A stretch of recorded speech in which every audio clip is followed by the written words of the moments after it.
They've betrayed our officers and crushed the law. It's a total crisis. Let's break it down. This afternoon, DHS just posting on social media a short time ago, accusing the Hilton hotel brand of refusing service to ICE agents in the state of Minnesota. This is their X post, essentially saying Hilton is doing a coordinated campaign to stop ICE officers from booking hotels in Minnesota. They posted a couple of screenshots of email exchanges showing staff at least one Hilton hotel telling them, we researched you, we found out you're immigration agents, and we are not going to provide you service. Sandra, I can tell you it is not a one-off. I've gotten texts from other ICE officers on the ground in Minnesota showing me screenshots of other Hilton hotels denying them service specifically because they are immigration agents. Our team on the ground is looking into it and has reached out to Hilton for comment. We'll update our viewers when we hear more on that front. The evidence the feds just dropped is, frankly, mind-blowing. We're not looking at a few lost emails. We're looking at digital receipts that show a cold, calculated strategy to shut out the very people tasked with securing our borders.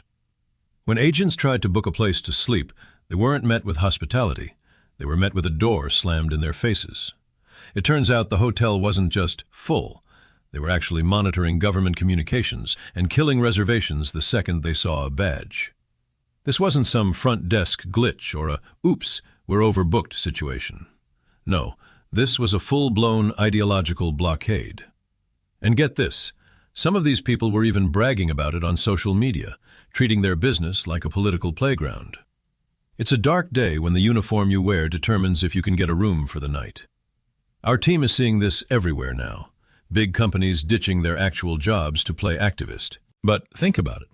If they can sabotage the people sworn to protect us, what's stopping them from turning on you next? This isn't just about a vacant room. It's about a massive brand failing the most basic test of service and, frankly, patriotism. To really get why this is happening, you've got to look at the ground zero, Minneapolis. The city has turned into a literal battleground for the soul of the country. While the feds are trying to get a handle on illegal operations and the local immigration surge, the tension has hit a breaking point. This hotel, right in the middle of a region already torn apart by unrest, decided to pick a side, and they didn't pick yours. By refusing to give our frontline agents a place to rest, the management didn't just make a statement, they actively helped disrupt essential government work. It's a dangerous game. We're seeing private companies think they have the power to just nullify the federal government whenever they feel like it. It's the sanctuary rhetoric bleeding into the private sector, and it's designed to make law enforcement's job as miserable as possible. What's the end game here? It's a signal to every other corporation out there that they can obstruct justice and hide behind corporate values or local politics. If we let this slide, the rule of law doesn't mean much anymore, does it? The blowback? It was instant, and it was loud. The American public didn't stutter. They saw the betrayal, and they're hitting back with a level of focus we haven't seen in a long time. Remember the Bud Light moment? Well, it's not just a memory anymore. It's the blueprint for holding these elites accountable. Now, Hilton Corporate is in total panic mode. They're doing the usual dance, trying to put as much daylight as possible between the parent company and this specific franchise. They're promising investigations and commitments to all, but let's be real. Those words feel pretty empty right now. The damage is done.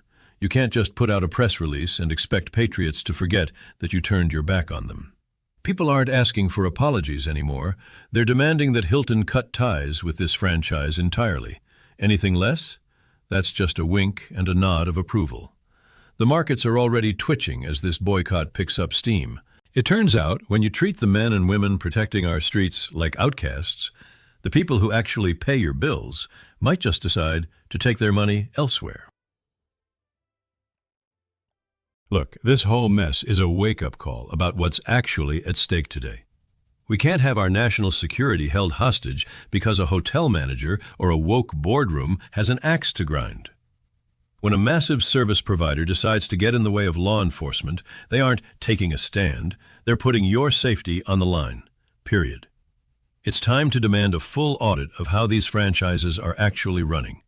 We need to make sure that not 1 cent of federal contract money ever goes to a business that shows this kind of open hostility toward the U.S. government. The days of multi-billion-dollar brands acting out without consequences? Those days are over. The American people are watching, and believe me, they're voting with their wallets. We expect our institutions to follow the law, not their feelings. We're going to keep digging into the people behind this property and their ties to the local political machine. The truth is coming out, and the call for justice isn't going away. This is the turning point for the values this country was built on. Ending. This report is complete, but the fight is just beginning.